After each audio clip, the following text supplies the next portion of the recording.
Turn the clocks forward, turn the clocks back. Turn the clocks forward, turn the clocks back. Spring forward, fall behind, spring forward, fall behind. This is what I do every time I run across daylight savings time. There's several things that I do. One of them is on my smoke detectors. I have 3 of them. I change out the batteries. I check the machines, make sure the devices are working, and I change out the batteries. The second thing I do is I change the air filter out in my furnace. Now, I change my air filter out every 3 months. Daylight savings time comes twice a year, so this always gives me an opportunity not only to change the batteries in the smoke detectors, but also to change the furnace filter. I change the furnace filter out a little bit different than most people do. What I wind up doing is I take the old filter out first, I clean it up, I vacuum it, I use a shop vac and clean it up a little bit, and then I reinstall the old filter. Then I go downstairs in my house, that's where my thermostat is downstairs, and I turn on the fan only on my HVAC system, my heating and air conditioning system. I make sure the heat is off and the air is off, and I just turn the fan on. What that does is it just turns the fan and recirculates all the air in the house back into the system, and it just recirculates it.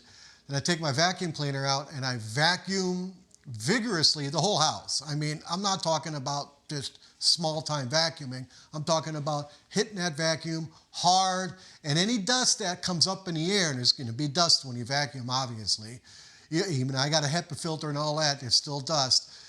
All those little particles that get floating around in the air get sucked up in the, by the fan in the heating and air conditioning and get filtered out with that old air filter. Once I'm finishing vacuuming, I keep the fan on, go to the store, buy me my batteries for the smoke detectors, and I also turn around and get the new air filter and anything else that I need. And by the time I come home back, the fan is still recirculating. I turn the fan off, I put the new air filter back into the furnace, and I change the batteries on all 3 smoke detectors and carbon monoxide detectors. Actually, they're kind of both. And test them. And you test them like this. Yeah, and they're pretty loud. And I could hear the other 2 echo in the background. So it's a real simple deal here. Just push that guy. Note the alignment of the battery. The big castle's up at the top. As you can see,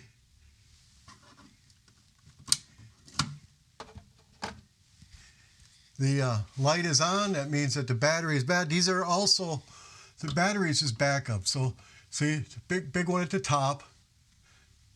Here, just slip this back in there.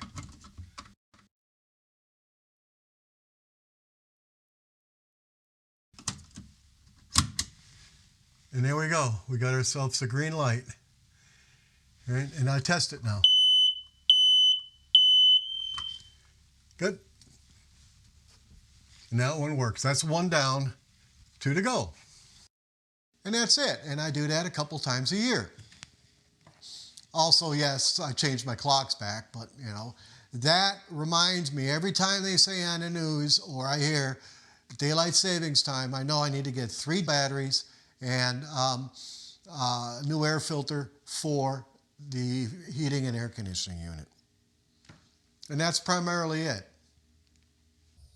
So that took a total, maybe about 30 minutes and about another 30 or 40 minutes vacuuming. I vacuum all the time anyway, so. But it's important to change the batteries out in your smoke detector. I mean, it's really simple as you've seen. Now your model may differ. If you don't have any smoke detectors at all, call your local fire department. They'll be more than happy to come and even install these things for you. So it's just something that, there's no excuse not to do. The batteries are quite pricey, but batteries are batteries. I think for a pack of 4 was about $12. But you could probably get them cheaper somewhere. Those batteries, they last a long time. They last more than 6 months. But I change them out and I'll keep the old ones. There's no excuse for it. There really isn't. I mean, if you don't have them, just go to the fire department. So now you know.